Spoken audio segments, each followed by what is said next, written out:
Hello everyone, welcome to Learn No English. I hope you all are well. So today I am with a new challenge. Guess what it will be? So I will tell you.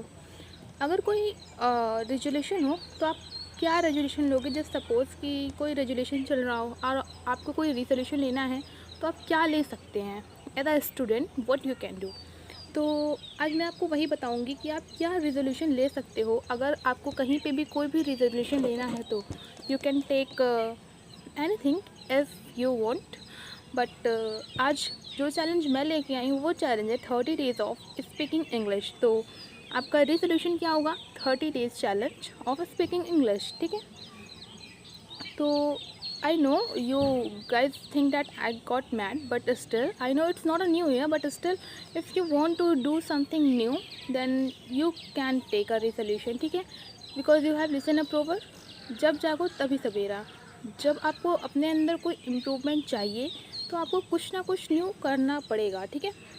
तो इसीलिए ये जो resolution लेके आई हूँ मैं, ये mainly यही दिखाता है कि अगर हमें कुछ नई शुरुआत करनी है तो ज़रूरी नहीं है उसके लिए कि न्यू ईयर हो या फिर कोई फेस्टिवल हो या फिर पंडित जी के द्वारा बताया गया कोई शुभ मुहूर्त हो, ठीक है। बस मेरा कहना इतना है कि जब आपको अपने आप में इम्प्रूवमेंट चाहिए तो आप एक चैलेंज लीजिए और उसे कंप्लीट करिए, ठीक है। तो let's start with our 30 days challenge of English speaking. तो आज हम जानेंगे कि ये इंग्लिश स्पीकिंग चैलेंज हमें क्या सिखाता है और इसको हम कैसे कर सकते हैं, ठीक है।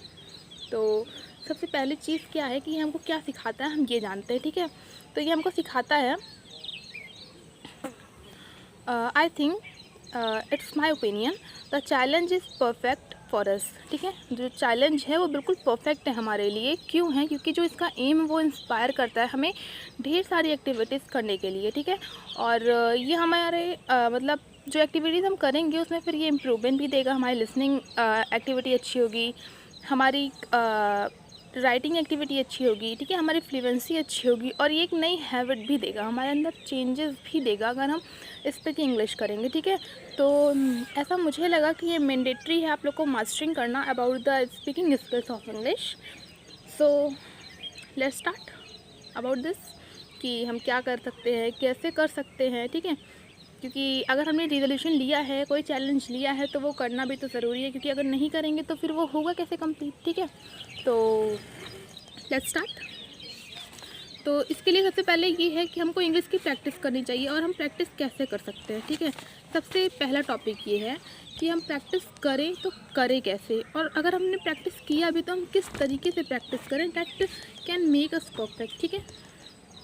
तो इसके लिए आप क्या कर सकते हो, आप लोगों ने सुना होगा कि जो हमारा साथी होता है, एक फ्रेंड होता है, आप स्कूल का फ्रेंड ले लो, कितना भी अच्छा फ्रेंड हो, कभी ना कभी आपका मज़ा लिया होगा, ठीक है। तो आप उसके सामने भी वो चीज़ उतनी फ्लुएंसी से नहीं कर सकते हो, ठीक है। तो I suggest you can take the help of mirror, ठीक है। सबसे अच्छा दोस्त होता है, सबसे अच्छा साथी होता है, आप उसकी सहायता ले सकते हो, ठीक है।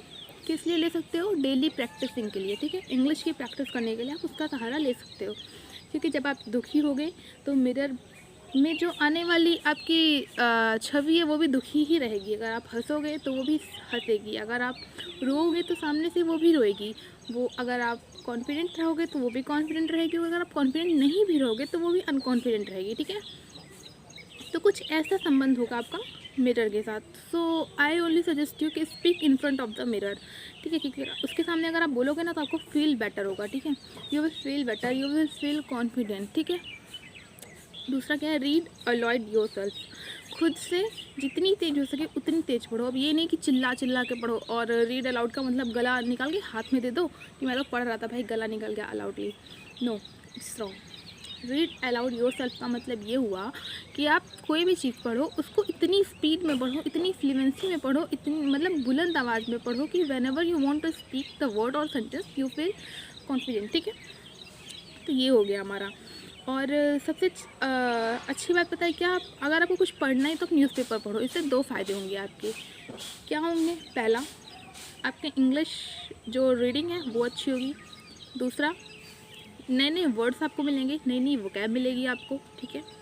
तीसरा, आपकी एक सोचने की क्षमता बढ़ेगी कि इस वर्ड के प्लेस पे मैं इस वर्ड को भी यूज़ कर सकती हूँ, ठीक है। और चौथा ये होगा कि उस न्यूज़पेपर को जब आप रीड करोगे ना तो आपको करंट मिलेंगे डेली के, ठीक है, जो आपको बहुत ज़्यादा ही हेल्पफुल करेगी डेली अपडेट रहने में। तो मैं तो बस 2 ही बोली थी, पर आपको 4 फ़ायदे मिल गए, ठीक है, एक चैलेंज से। उसके बाद क्या है, listen the spoken English and repeat it back, ठीक है। अब इसका मतलब क्या हुआ, listen the spoken English and repeat it back का मतलब क्या हुआ कि आपने जो कुछ भी सुना उसको दोबारा रिपीट करिए। अब ये करने के लिए आपको क्या करना होगा, ये करने के लिए आपको कोई मूवी प्ले करनी होगी या फिर कोई कार्टून कैरेक्टर प्ले करना होगा जिसके नीचे से कैप्शन आता हो, ठीक है, जो टाइटल रहे इंग्लिश में, आपको वो करना होगा। क्योंकि जब वो बोलेगा आप उसको सुनोगे, आप उसको देखोगे, फिर से आप उसको रिपीट करोगे, then you can get a new vocab. इसमें भी आपके फ़ायदे ही हैं। अगर आप नई मूवी देखते हो तो आपको एक फ्लुएंसी मिलेगी, ठीक है, एक वोकैब मिलेगी, एक वे ऑफ स्पीकिंग मिलेगा कि कैसे आप बोल सकते हो, ठीक है, इसमें भी आपके फ़ायदे ही हैं। उसके बाद क्या है, narrate your action. Narrate your action का मतलब क्या हो गया, आप कोई भी काम कर रहे हो तो उसको नरेट करो। नरेट का मतलब क्या हुआ कि आप मेनली क्या होता है, इंडियन फैमिली में क्या होता है, बच्चे जो होते हैं स्टार्टिंग से ही हिंदी बोलते हैं, उनकी हिंदी बहुत अच्छी होती है बोलने के लिए, ठीक है, वो लिखना आए डजंट मैटर, उनको पढ़ना आए डजंट मैटर, वो बोलना बहुत अच्छे से आता है। ऐसा ही कुछ होता है कि क्यों होता है ऐसा, ऐसा इसलिए होता है ना कि आप स्टार्टिंग से वो चीज़ें कर रहे हो, इसलिए आपकी वो चीज़ें बेस्ट है। तो अब इंग्लिश तो आप स्टार्टिंग से बोल नहीं रहे हो, आपने स्टार्ट किया है एक चैलेंज लेके, तो उसमें क्या कर सकते हो आप कि नैरेटिव एक्शन का मतलब ये हुआ कि आप कुछ भी कर रहे हो, जैसे कि आप वर्क कर रहे हो, आपको कहीं जाना हुआ, आपको कुछ करना हुआ, तो आप उन चीज़ों को इंग्लिश में बोलो, ठीक है, I have to do it, I have to go there, I want it, ठीक है, इस तरीके से, ठीक है, आप अपने एक्शन को नरेट करो। फिर क्या है, record your self and listen it back, मतलब अपनी आवाज़ों को जो आप बोल रहे हो उसे रिकॉर्ड करो। क्योंकि देखिए आजकल के शौक क्या है ना, लोग गानों को रिकॉर्ड करते हैं, जिनको गाने का शौक होता है, और उसको बार बार सुनते हैं, ठीक है, तो ऐसे ही आप भी उन चीज़ों को रिकॉर्ड करिए और उसके बाद उसको बार बार सुनिए। तो उसमें क्या होगा ना कि उसको सुनने से आपको एक अच्छी मतलब कॉन्फिडेंस तो मिलेगा ही, कॉन्फिडेंस मिलेगा, साथ में आपको क्या होगा ना कि एक मिलेगा कि हाँ आप जो मिस्टेक कर रहे हो वो कहाँ कर रहे हो। जैसे कि होता नहीं, एक बार में अगर कोई चीज़ करना चाहो तो वो हो नहीं पाता, बट अगर आप उसको चाहो, बार बार देखो, बार बार सुनो, तो उसमें कहीं ना कहीं छोटी मोटी ही सही बट एरर मिलेगी आपको, ठीक है। तो इससे क्या होगा कि अगर आप बार बार उसको सुनोगे, बार बार बोलोगे, रिकॉर्ड करोगे, फिर सुनोगे, तो उसमें जो आपकी एरर होगी ना वो आपको मिलेगी, ठीक है। उसके बाद क्या था, सिंग along with the English song. अब हिंदी सॉन्ग्स क्या होते हैं कि आप लोग बहुत अच्छे से सुनते हो, उसको रिपीट भी करते हो, नो डाउट, बट उसी जगह पे अगर आप इंग्लिश सॉन्ग सुनोगे ना तो और उसको रिपीट करोगे ना, तो आपको क्या मिलेगा कि एक फ्लुएंसी मिलेगी, एक स्पीड मिलेगी कि आप किस वे में बोल सकते हो, आप किस वे में चीज़ें कर सकते हो, ठीक है। आपको उसके साथ क्या मिलेगा कि जैसे इस टाइम क्या है कि इंग्लिश सॉन्ग में रैप काफ़ी ज़्यादा चलते हैं, ठीक है, तो जो रैप होते हैं ना उनकी फ्लुएंसी आपने देखा ये बहुत तेज़ होती है, ठीक है, और वो इतना टंग ट्विस्ट करते हैं कि मतलब आप कर ही सकते हो, मतलब उससे आपको एक नया चीज़ मिलेगा कि किस तरीके से आप टंग ट्विस्ट करके बोल सकते हो, एज आ जैसे कि होता नहीं कि फॉरेनर्स बोलते हैं आई वांट इट, तो ऐसे ही आप कुछ टंग ट्विस्ट करके बोलोगे तो वो और अच्छा लगेगा, ठीक है।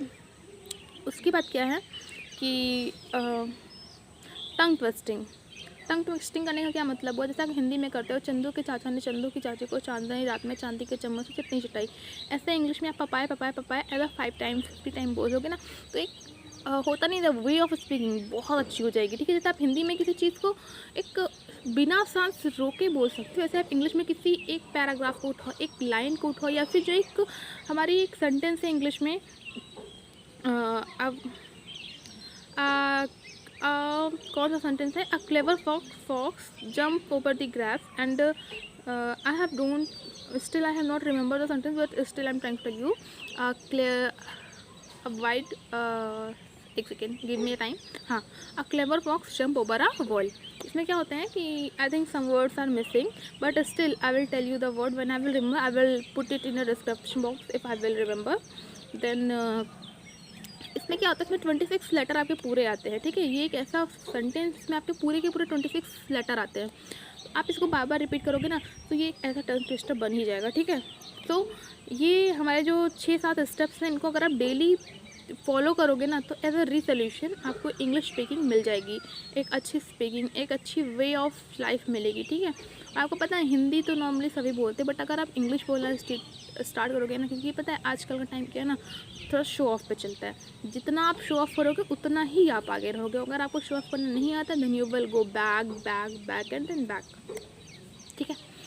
तो इसमें क्या है कि अगर आप जितना भी शो ऑफ करोगे इट्स बेस्ट फॉर यू। तो मैं ये नहीं कहती कि आप शो ऑफ के चक्कर में एकदम शो ऑफ ही करते रहो, no, but still if you want to speak English then you can follow these steps. It will give you a confidence, it will give you a fluency and I think as कि अगर आप इन सभी steps को follow करोगे then you can speak English better than other, ठीक है। क्योंकि you know what, I was in class 6 and I don't know how to speak English and I followed these tips and I start speaking English. मैंने भी ये सारे tips follow किए हैं, तभी मैं आपको बता रही हूँ। अगर आप इन टिप्स को फॉलो करोगे तो आप भी अदर्स को बता सकते हो कि हाँ मैंने इन टिप्स को फॉलो किया है, इन दीदी ने बताया था या फिर इन मैम ने बताया था, whatever from where you have learn.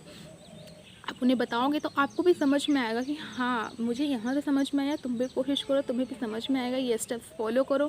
सबसे बड़ी चीज़ क्या पता, अगर आप चैलेंज कंप्लीट कर लेते हो ना तो ये क्या है कि अगर 30 चैलेंज कर लेते हो तो पेशेंस आपको मिल जाएगा इससे।